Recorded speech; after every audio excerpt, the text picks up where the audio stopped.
এই পৃথিবীতে আমাদের জন্য একটা নিয়ামত ছিল, কোরআনের পাখি। নাম কি? আল্লাহু আকবার। কি আকর্ষণ!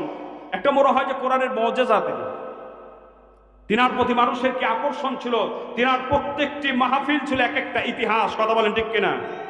প্রত্যেকটি মাহফিল ছিল এক একটা ইতিহাস।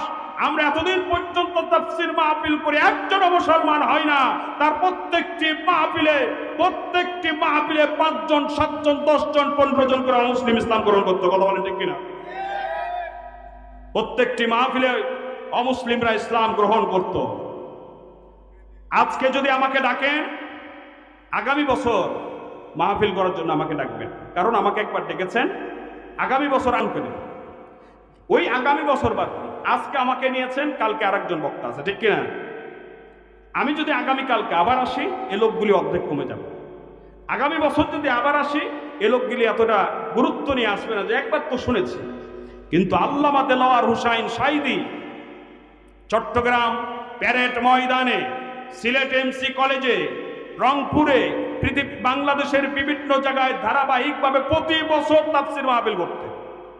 একই মাহফিল 25 বছর, 30 বছর, 40 বছর, 45 বছর পর্যন্ত একই ময়দানে প্রতি বছর কথা বলেছে।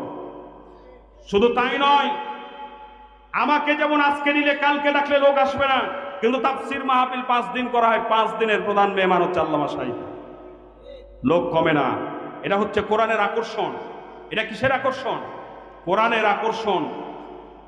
আল্লাহ পাক তাকে মুজিজা, আল্লাহ পাক তাকে একটা জ্ঞান দান করেছিলেন। তিনি এত সুন্দরভাবে মধুর কণ্ঠে কোরআনুল কারীমের তাফসীর করতেন। একই তাফসীর যদি আমরা বারবার তার কণ্ঠে শুনি, আমরা বিরক্ত হই না। কথা বলেন ঠিক কিনা? তার আলোচনার ভিতরে কোনো কেচ্ছা কাহিনী ছিল না।